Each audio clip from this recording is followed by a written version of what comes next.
Hello, everyone. Thank you for tuning in today. Welcome to Success Studio Live. My name is Tara LaFawn Gooch.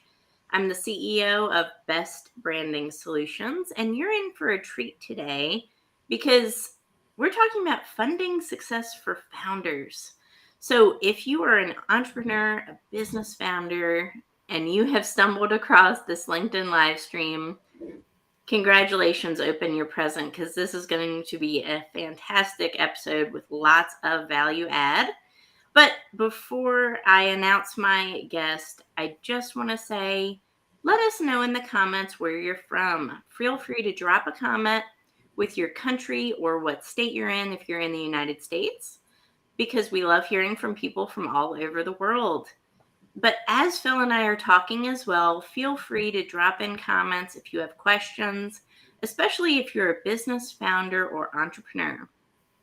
But without further ado, I will introduce my guest, Phil McSweeney, who is an executive chair, business founder, mentor, consultant, entrepreneur, angel investor, and author of the book Angel Think. Welcome, Phil. How are you doing? Yeah, no, I'm fine. And Did I get all those titles right? I think I did. yeah. I mean, I thought, stop. There's too many. I can't do all these. Yeah, I know it. So I'm just getting over the kind of build up to the not the credits, the role at the beginning, and then you come, and I thought, wow, is that me on this show? And then there's then there's your build up. Thank you. So. And I'm from the UK, so you might have a major US audience, but I'm Norwich, UK, fine city, and I'm just looking to see who comes on, see if I know anybody. I don't know anyone yet, but.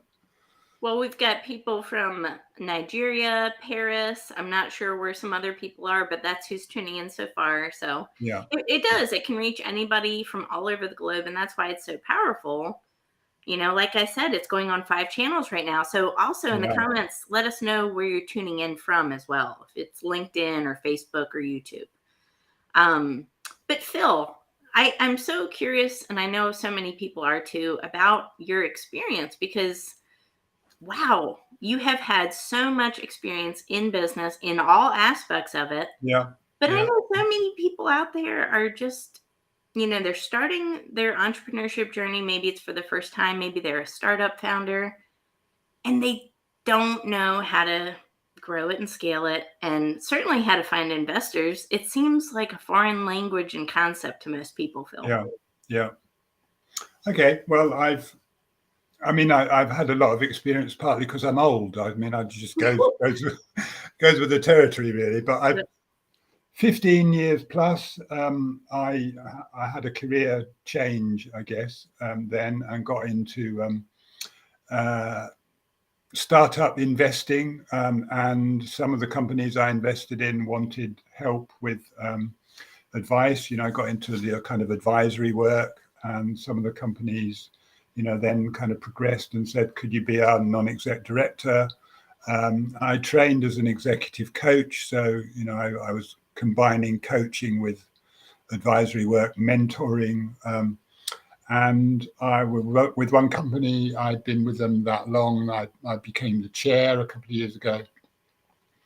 And there's about 4 other companies I work quite closely with as either a non-exec director or an advisor. And then other startups come along, and I offer them support. Some of it's pro bono, a bit ad hoc. And then a few years ago, having helped quite a lot of companies raise money, and meeting founders and hearing and seeing them pitch, I started blogging on LinkedIn. I had a hashtag at the time called #How Not to Annoy an Angel, because people were just doing very naive things, which investors would say, sorry, I can't. You're just too experienced for me to want to take a risk with. So, and then a lot of that blogging stuff, posts and so on, I thought I can put this together as a book. So about, during lockdown, 18 months, 2 years ago, probably now, I started sort of pulling it all together and writing a book. That helps founders get funded, really. Founders, certainly first-time founders, some of them can do all of this under their own resources. They might be quite well off, or their parents help them, but many find that they need to raise money for things like, if they don't have the skills, building a platform, for example. If you're a SaaS-based business, you've got to build a platform, and you might spend 50, £100,000 or so on the software or on the dev work to build a platform. And it's money that most people haven't got to spend, so they'll want to try to raise money so that they give themselves a chance of getting their business out there. Yeah, absolutely. So that's definitely a struggle, but do you find, I'm curious, based on your experience, do you find that, you said out of just being naive, people were posting kind of things that, kind of annoyed people that were potential investors? Yeah. What does that look like? How do you annoy an investor? And then maybe we'll start with annoyance and then go to how to turn it around. They weren't necessarily posting things that annoyed people. They were doing things that. So I'll give you one example. A group of founders, a group of people that want to create a company, come together, and they have a particular business idea, and there might be, say, 4 of them or 5 of them. They have a particular business idea. And they, they might raise some money, and they set to work to have a platform built, or they build the platform themselves if they're devs. And then one of them might decide, as they've got this platform ready to launch, this is an interesting idea. I could do this on my own. I don't need all these other people. So I'll leave that company and I'll go and create another company that does pretty much the same thing. And because they're mates, they've got no shareholders agreement, they've got no founders agreement, they've got no legal protection. The leaving person takes a quarter of the equity in the company with them, and goes off and does something pretty similar themselves without any constraints, because they didn't set anything up in the first place to give themselves any protection. So then you get asked to invest in a company that actually isn't the whole company anymore, because someone's left and has taken a quarter of the company with them. And they still want to raise the same amount of money, even though they only own 3/4 of the company rather than all of it. Wow. And someone else, someone that was part of that company has gone off and set up a competitor. And you think, well, it's naive. Somebody, if you'd asked, would have given you that advice in the beginning. You didn't ask. So you learn by your mistakes, but it's a really expensive lesson to learn. So, absolutely. Yeah, for sure. That's interesting and very eye-opening. So it's important to have that legal protection right from the gate, right? And to not be so naive. And I tend to be a very trusting person. So we all have. Look, you're smiling. I know. I mean, don't you find it annoying, or in your previous life, if your parents or somebody had said, "Don't be so naive," and you think, "What, me?" And you get quite offended. But there are cases when you just do not it doesn't help to be naive. Yeah, absolutely. That's a good one. Yeah. But I think, there's a lot of potential investors right here on LinkedIn, Phil. I've seen connections and people in my network and friends post about, finding connections on LinkedIn. Yeah. And, when we had our initial conversation a little while ago, maybe it was a week or two ago, we talked about some of the things that you look for, in somebody to invest with. Have you ever invested on anybody in your LinkedIn network? Yeah, but after I spent time getting to know them. Yeah. And often I've got to know them a bit first and then discovered they're on LinkedIn rather than found them on LinkedIn Gotcha. and then got to know them. So Yeah. when you're raising your first, for your first company, there are, you can go about this in, well, they're not exclusive, but many people think that the way to try to find investors is to just crawl through LinkedIn and find people that they don't know from Adam that have got angel investor in their profile, and just send them, out of the blue a pitch deck that says, I'm trying to create this company that sells vegan dog biscuits, for example. Would you invest in my company? And they don't know the person from Adam. They've no idea whether they're a dog owner, whether they're vegan, whether they're interested in vegan dog biscuits, etc. So it's like shotgun marketing. You just blast this stuff out and hope.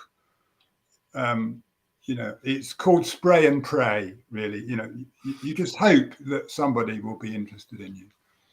Whereas at the other end of the spectrum, there's, you start with your friends and you start with their friends and who they're willing to introduce you to, and you build your network, and you find among your network, people that might be not necessarily vegans or dog owners or interested in vegan dog biscuits or whatever, but are interested in you as a person, that find you in possession of a number of traits, characteristics that are going to help convince them that you're someone that's worth taking a chance on. You're resilient, you're reliable, you're honest, you have a passion for something, and it just so happens to be vegan dog biscuits, but you kind of made that impression, that's more important or as important as what it's all about. Absolutely. You're speaking my language right now, Yeah. because Okay. that's Well, I hope. No, that's the language of relationships, right? So, Absolutely. and Yeah. it's not just investorship. This is anybody on your social network. And, LinkedIn is it's a great prospecting tool, but ultimately people, they buy you. They don't buy your product or your service necessarily, right? They buy you because they like your story, your values, how you present yourself.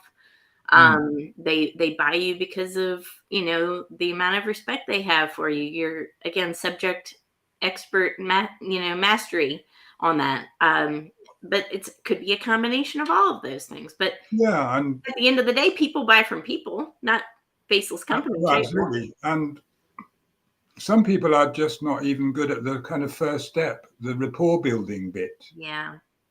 Just finding people that you've got something in common with and being able to talk about, what you might have in common with each other that begins to form that gel, that bond. You went to school with your sister, or you've got a liking for the same basketball team, or whatever.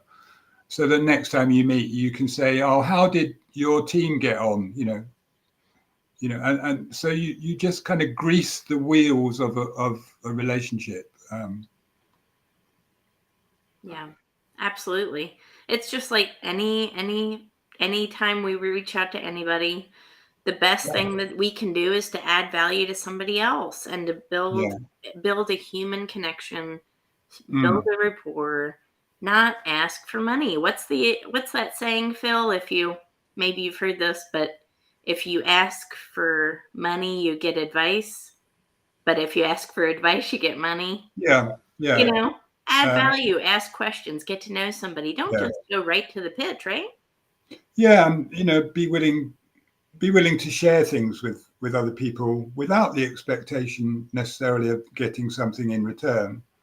So this whole reciprocity thing, if you like. If you begin a relationship or begin trying to form a relationship with someone and you find out what they're interested in, it doesn't take very long to kind of think, well, um, there's a book I've heard of that might be of interest to you, or I've read a report about something that might be of interest to you.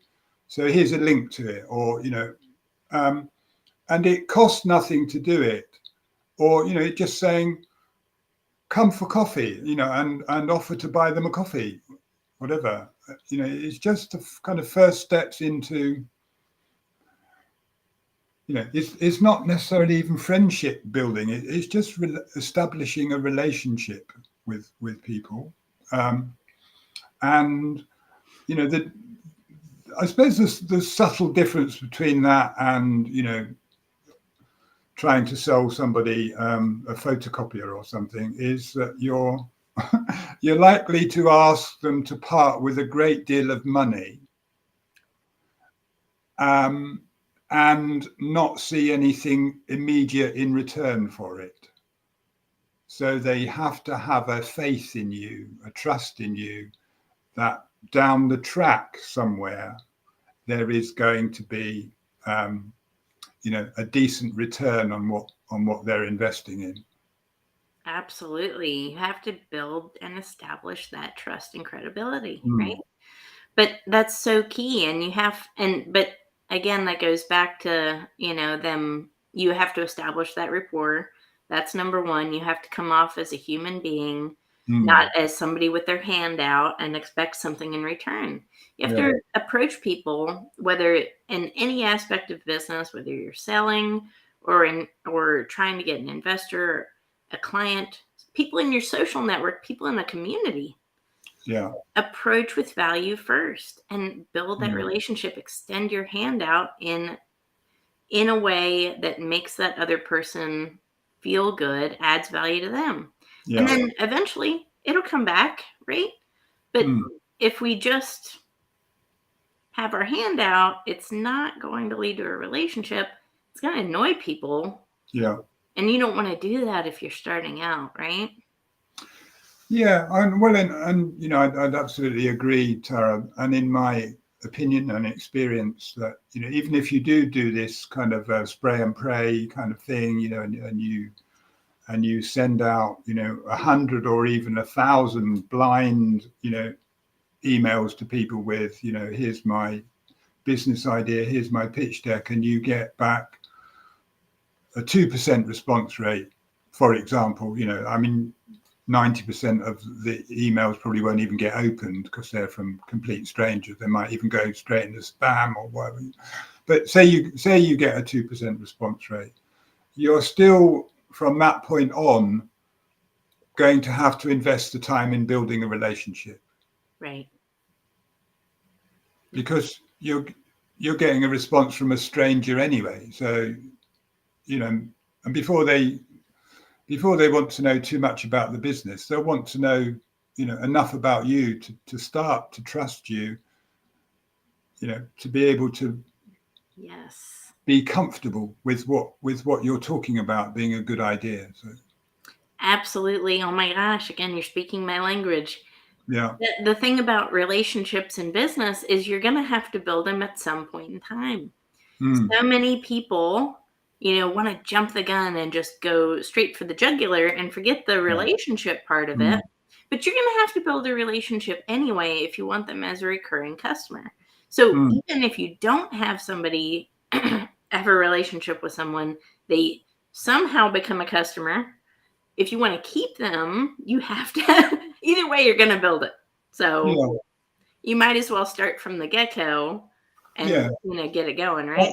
I certainly think in many cases, in business to business and and with the kind of pricier end of the market. I mean, you don't have to build a relationship with people if you're selling chocolate bars or particularly, but if you're expecting them to take quite a big financial risk on a product or a service, or for yourself or in business, then you have to build a relationship. Coaches, consultants, speakers, right? Yeah. There's so many people I'm thinking of right now that could absolutely benefit, and that ability to build relationships could also be a differentiating factor for you. Yes. Yeah. So, whether you're in the same industry or have a similar product or service, your ability to form relationships with people could make you the different, just by being. Absolutely. I think it's I talk about how ways in which you can give yourself a competitive advantage. Yes. Yep. And one of the ways is the strength of your relationship with people. Like you go back to say what you've already said. People do business with people, but people do business generally with people they know and trust. And choose over strangers or choose over people they know less well. Yeah. Because we like we like to mix in circles with people we like, people that are like us. So if you're a mature, slightly, long in the tooth, white, privileged male investor, which is, who most of them are, then you're going to invest in people that you see as like you, younger, but, white, educated, male, from a similar kind of background, which is why it's tougher for female founders, Black and minority ethnic founders generally to raise money than it often is for white male privileged background teams of people, teams of founders. Wow, that makes sense. I hadn't really thought about it like that, but it's something to keep in mind, right? Like, how are we presenting ourselves in front of these people? Again, if we're not, if we're not very similar to them, how can we present ourselves better, right? So to put us in a better light and in front of them, or something like that. But still, again, build that genuine, authentic approach and rapport. It's not always easy. No, and I think there are key things that you have to work out for yourself, and we had this in a conversation when we talked a week or so back. So one of the let me just put or lead up to this by how I explain this. When someone is looking to invest in your idea, they are looking for two key things or you can divide these things into two camps, if you like. I'm interested. Tell me. Now, often you might send them a pitch deck, and what the pitch deck is about is your idea. It's your vision. It's you start off with what you see as a problem in the world and what you think is a unique solution, and the problem's big enough that needs solving, and you think enough customers will come forward and buy it to make it a really viable, scalable business. And you've got a vision for how the world will be better for your customers if they adopt your solution sometime down the track. So you're talking about this, here are the sunlit uplands of, what life will be like for you if you buy my vegan dog biscuits, for example. Your dog will be deliriously happy, So, but what you don't pay enough credence to or enough attention to is the other part of the equation, is they're investing in you as a person. The judgments they make about you, from the first impression to whether they can see you as the CEO of a $50 million business 5 years down the track.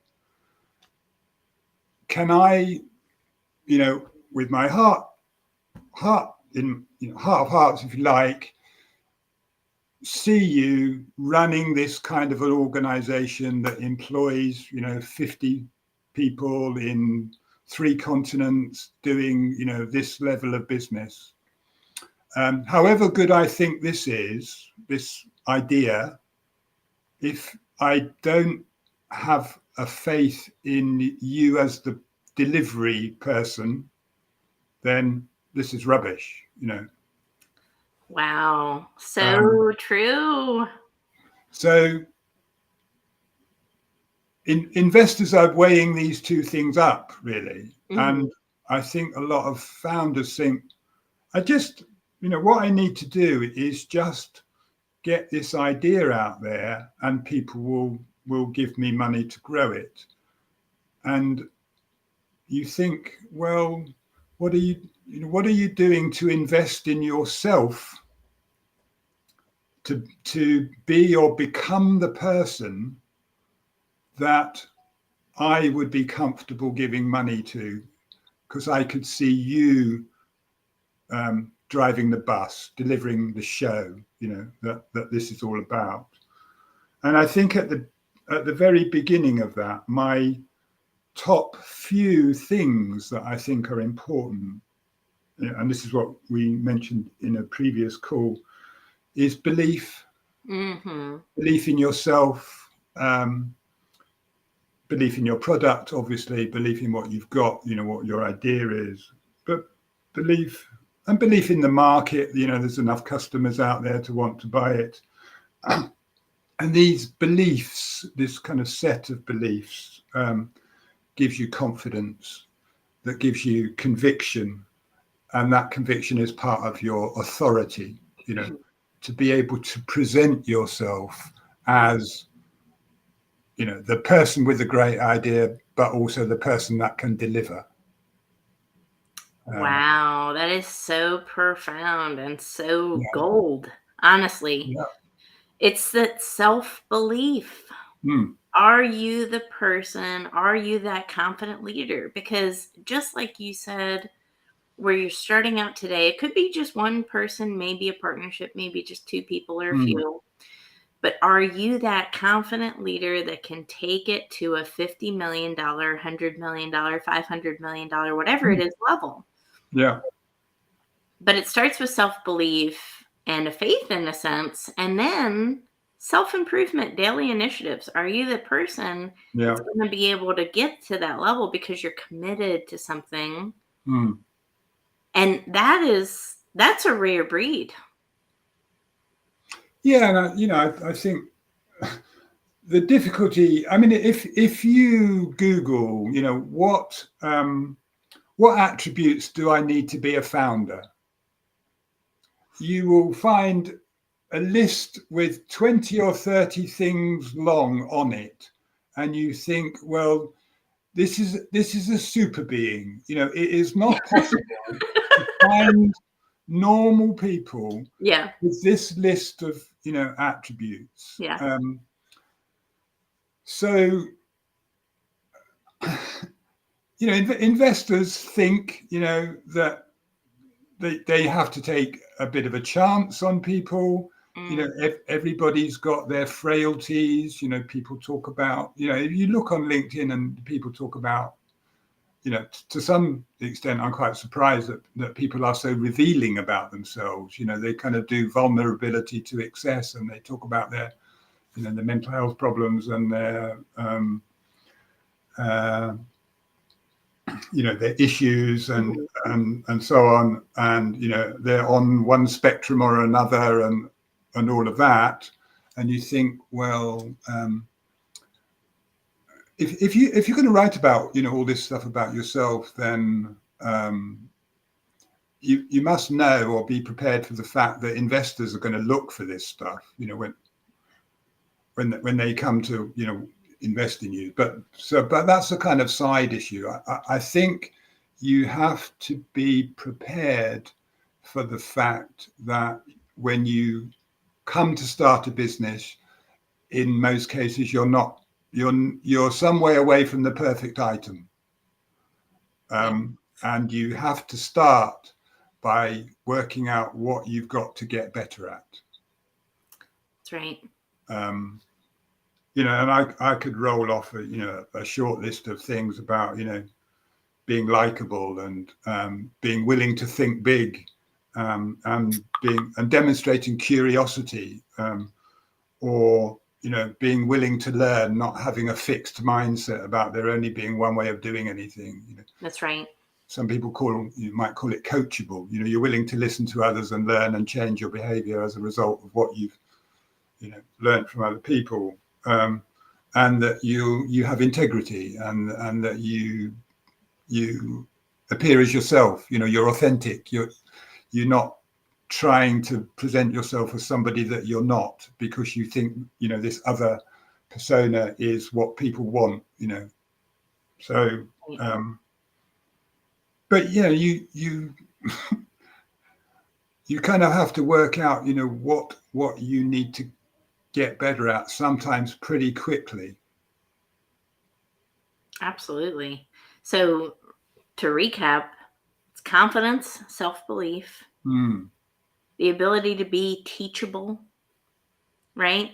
The ability to learn from our failures and accept things not as they are, but learn new things, learn new paths and ways of doing things, but also authenticity. Yeah. Those are the big three. And I found that to be so true for me, and as well in business. That's how you attract clients. That's how you attract business partners. That's how you attract people in your social network. That's how you attract investors. You have to have that self-belief and confidence. And when I first met you, I told you, hey, I'm writing the book about confidence. And you said, well, that's something that you absolutely look for in a founder, is that confidence and that self-belief. But so few people actually really address their confidence levels. And because of that, it holds a lot of people back in life, don't you think? I do. And I suppose the other dimension of belief, I talked about belief in yourself, your product, your market, and so on, is, and you'll know this as soon as I say it, is this self-limiting belief. Oh, yeah. That people, rather than be, open and willing to learn, they carry some people anyway, carry baggage around what they don't think they can do, or if I try this, it'll never work for me. I'm not cut out to be whatever, Yep. And I think you can get away with an element of that. If you found a company, you will work out that there are some things that it's going to be better if you get other people to help you do, because you're not, you're not going to be you're not going to excel or be excellent at I don't know, understanding IP, for example. Right. That's why there are specialists out there. You go and talk to an IP lawyer to work out what IP you need. You can't do it all yourself. Or develop your own website or your own platform, or work out the ins and outs of digital marketing. But to be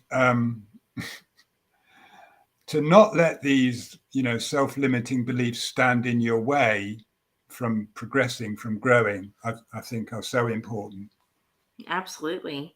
So many times we self-exclude as well, like, and that can really hold us back. And I feel like especially women do that. I could be wrong, but it seems like we self-exclude a lot. Like, are we speaking up in meetings, right? And Yeah. are we appearing on camera during Zoom calls? It could be something as simple as that, but that self-exclusion can lead to a loss of opportunity over time. And ultimately it doesn't build rapport. It doesn't build that relationship.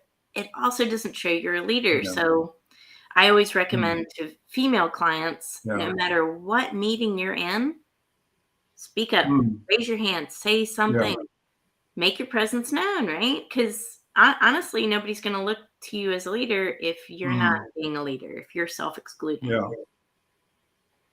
Yeah, I'd be interested in what you think about this, because I have kind of two views about it. This idea that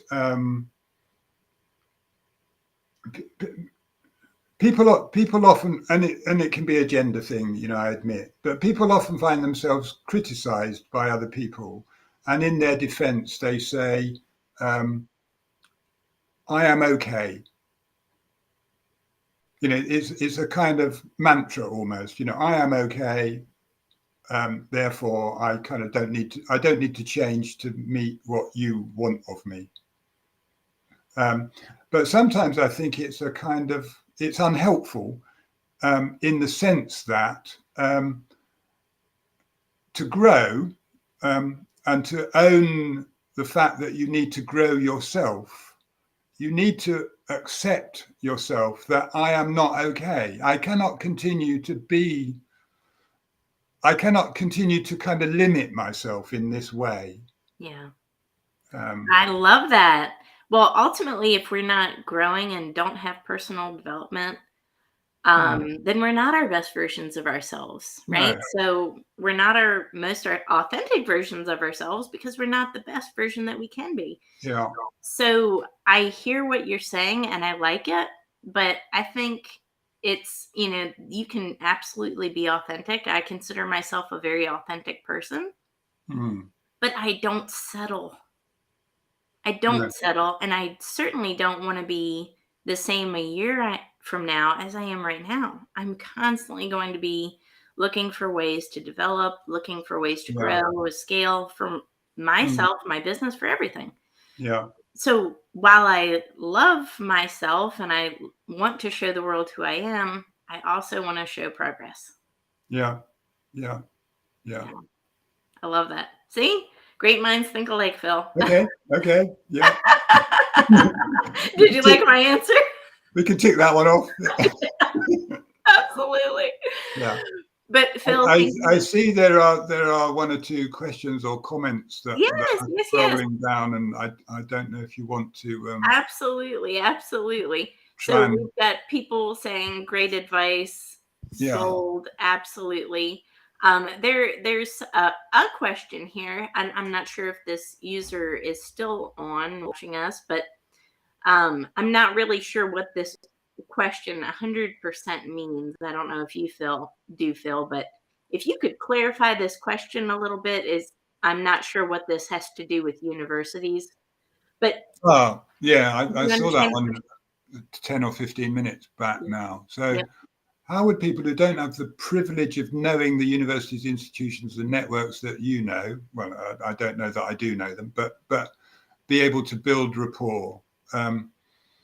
So I think there are, what I was saying sometime back in the earlier part of the conversation, there are people that move in privileged circles, if you like.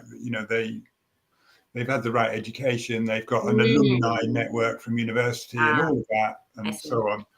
But there are founders that want to come up, and I meet them. I come across them, they've left school at 16 and they've gone to work, and 2 or 3 years later, they've not got a degree, they've not been to university, they've come up with a business idea, and they want somebody, they work out sooner or later that they can't do it without money, and then they want somebody to invest in them. And they might be, I don't know, 20, early 20s, whatever. And you just have to learn the art of networking in the way that other people would learn the art of networking. And in the city that I live in, for example, there's an angel group. Okay. It costs a little bit of money to join,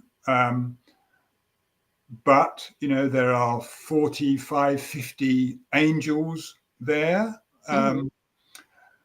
You can go along, at the invite of the founder or the team leaders, and meet people there, and for a social kind of event.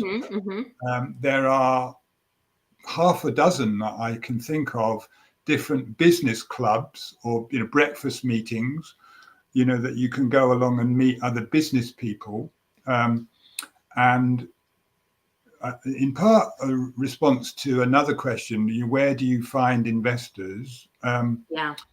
You often find investors amongst people that have not invested before, because people that become investors, everybody has a first time.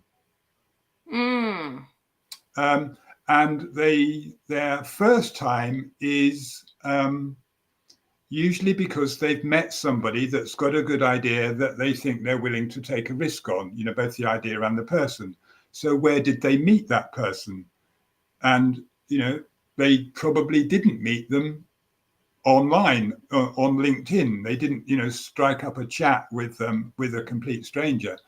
And I find that some founders will find that person because they are using a service that person provides, that people have persuaded their dentist to invest in them, or their solicitor, or their hairdresser, or the baker, or, just somebody that is in there.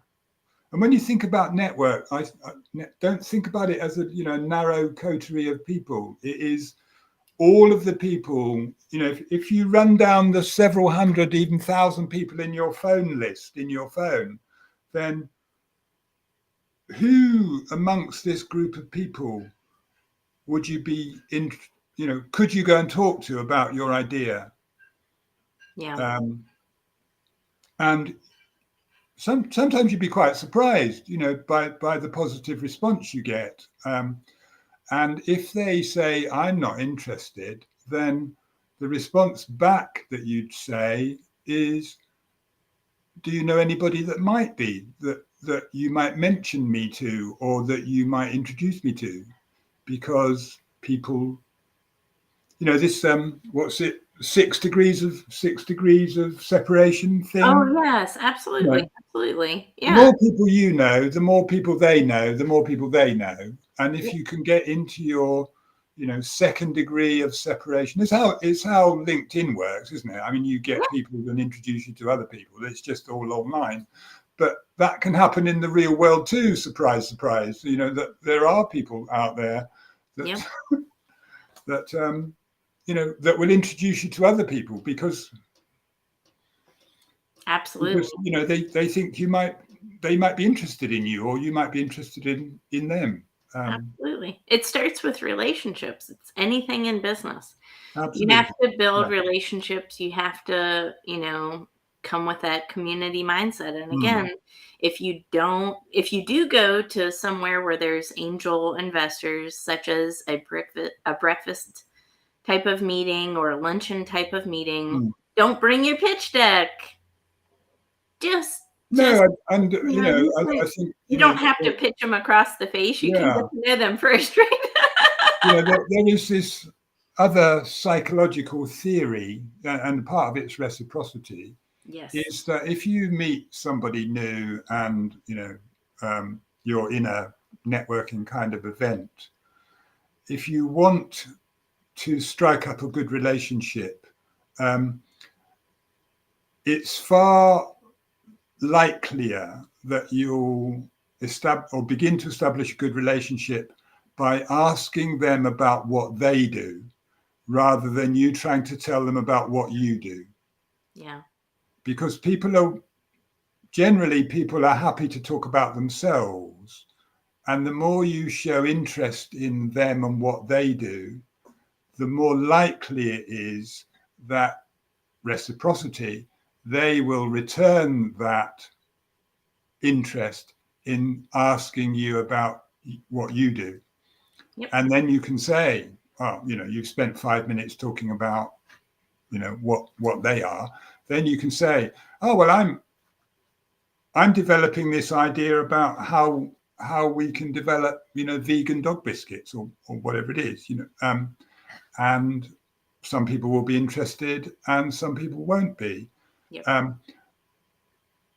And there's still the two sides there. It's not just the product. It's about you. How you can persuade them that you're likable. That you're someone that's capable of rapport building. Exactly. Exactly. So it's my number one rule is Mm, it's not about you, it's about them. So regardless of who you're talking to, make the yeah. conversation about them. Get them to talk, get them to tell Mm, themselves and their story and what they do for a living. And then the conversation will always gravitate back because people are curious, right? And that's how mm, you start rapport in a conversation. Um, we've got another question here for you, Phil, before we wrap up. yeah. Um, I'm not sure if you have any thoughts on that. If Yeah. that means anything to you. Let me just read it through. Would you say it's better to have an MVP and run proof of concept to gain some initial beta users before pitching, or a mock-up? Yeah.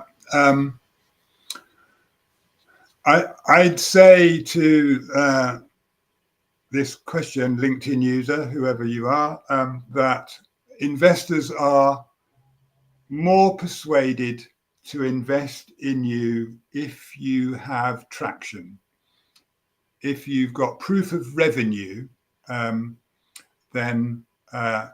you put yourself in a better position because you've proved the concept of what you're building, and you've got some initial buyers, some initial customers.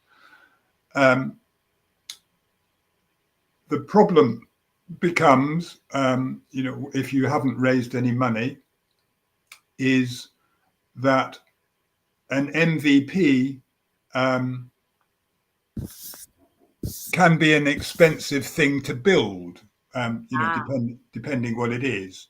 So if it's a platform, for example, what's the minimum thing you can build that shows what it's possible for you to build later if you had investment. so like Um, I'm thinking of specifically like a digital app, yeah, I mean, something you like call it, that. Like how can you build it with a framework yeah. minimally? Is that what you're saying? Simplistically, so you can Well, show if you somebody a want it structure. to if you want it to be live, you might need to build a kind of prototype and have it Mm, launched as an app, or as a platform. Um, but if you can't do that, then as the questioner is saying, then you try to mock it up. Um, you might design your website, you might design your app, what it looks like with wireframes and so on, and tell people how it would work if it did exist. Um, but underneath that, what the person is saying is that you've got to have some solid projections based on this is market research. yeah. I always say market research has two dimensions to it, and there's kind of top-down market research, when people talk about the TAM, SAM, and SOM, the total addressable market and the serviceable, accessible market and the serviceable, obtainable market. So how many people does data tell you from a variety of sources could be interested in your product? But the bottom up thing, which is, often more important, is what evidence have you got of real customers?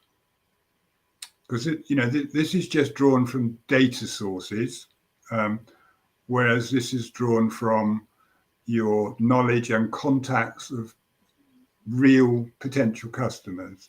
What if you don't have any real potential customers yet, Phil? What if you haven't quite launched? What do you do? Well, if you say you had an idea to build something that was a solution for a small company, say, I don't know, I don't want to use an example, a company that I already work with, but say you had, as an example of,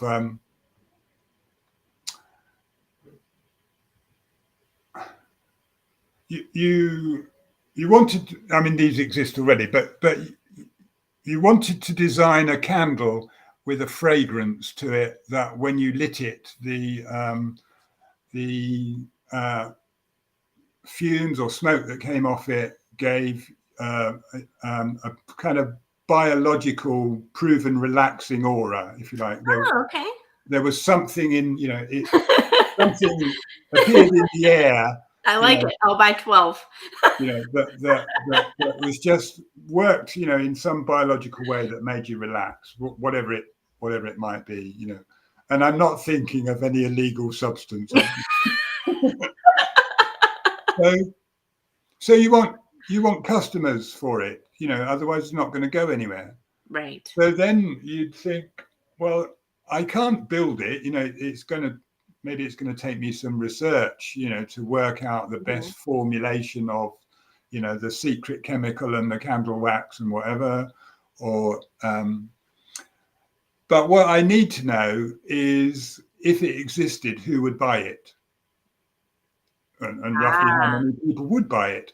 So then you might start asking your friends, and the trouble with that is that, your friends always tell you the best possible answer. So you need to get answers from strangers.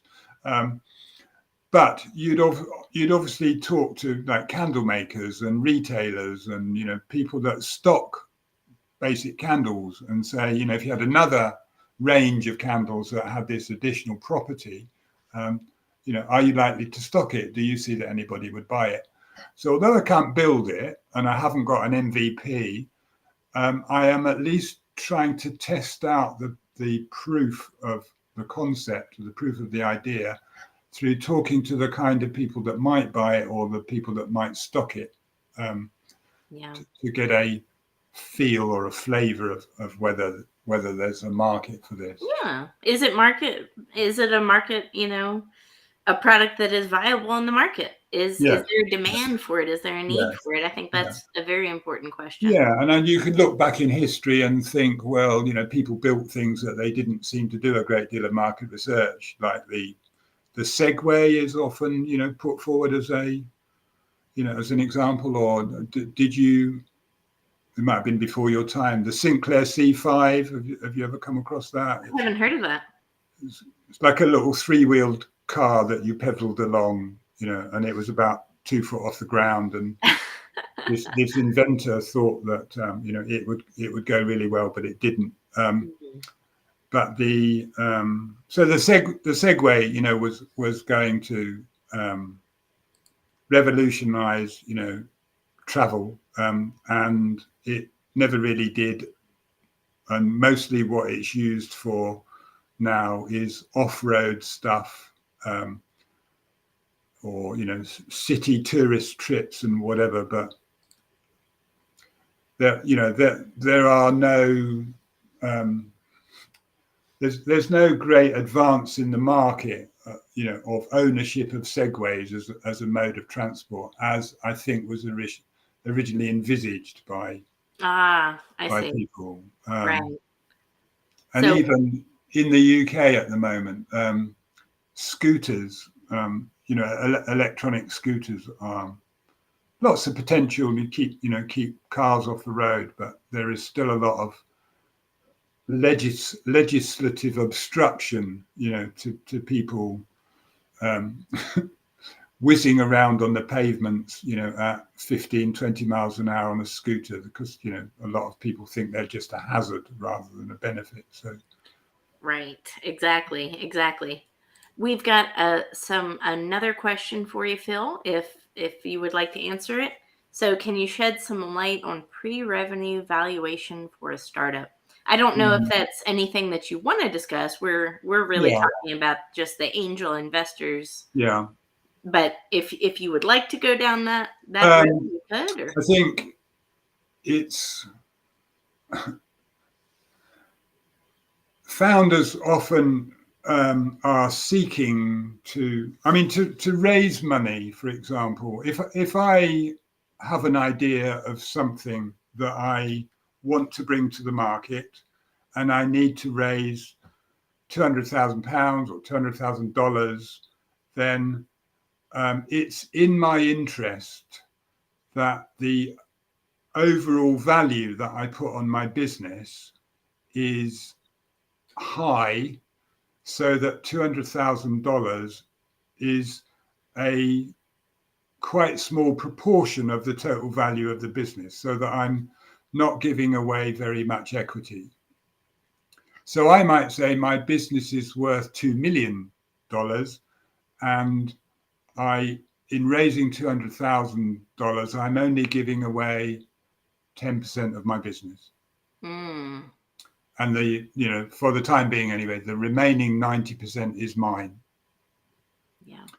Whereas an investor might come along and say, I think you've rather overvalued, where this possibly might go, all your projections are a bit, yeah, fine, funny, I think you're exaggerating.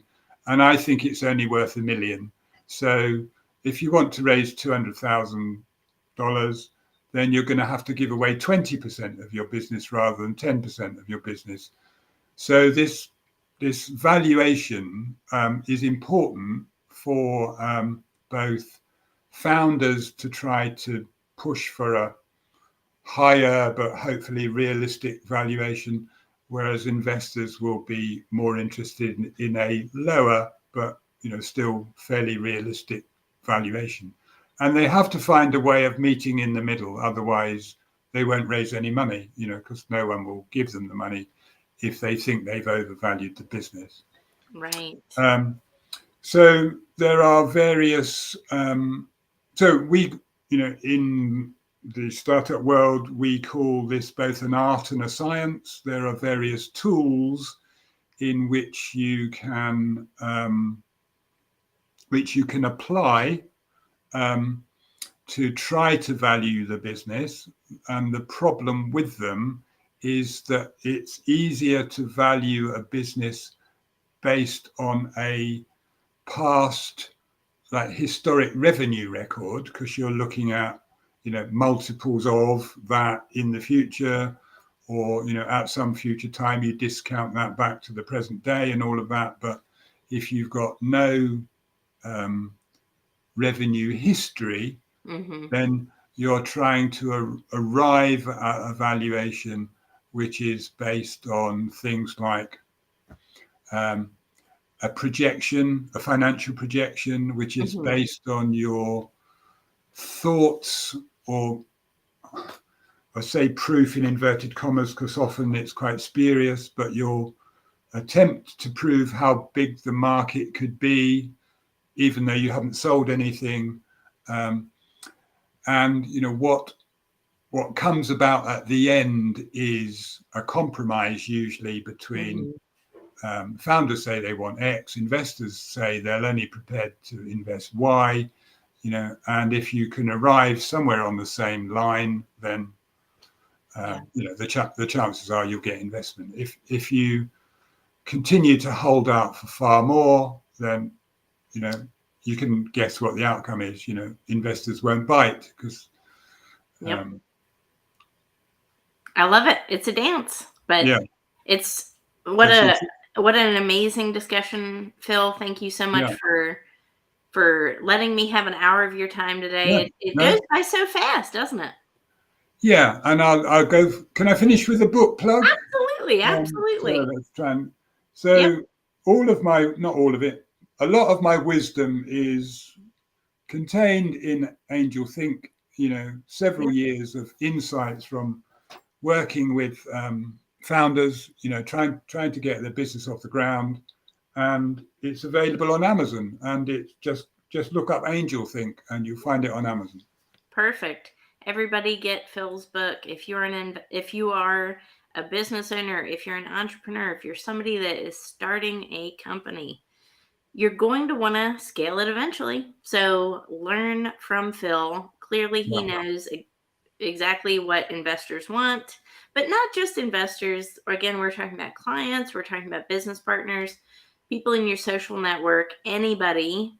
You can benefit by having relationship-based selling strategies, period. So learn how to do that, and then what potential won't you have as a business owner? But you have to start with relationships. Somebody just put a message there. They bought a copy. So many great nuggets of wisdom there. So fine. Look at that. And Wonderful. Feel free to connect with me on LinkedIn. I'm always interested to connect with new founders, and help them however I can. I love that. Thank you so much, Phil. Thank you for everyone who tuned in today to Success Studio Live. I have the best guests in the world. I really do. Thank you so much, Phil, for imparting us, your wisdom of just years being in business, being an angel investor, and everything that goes into it. But thank you as well, everyone who tuned in, and we will catch you on the next show. Thank you. Take care. Thanks for the opportunity, Tara. Cheers. Absolutely.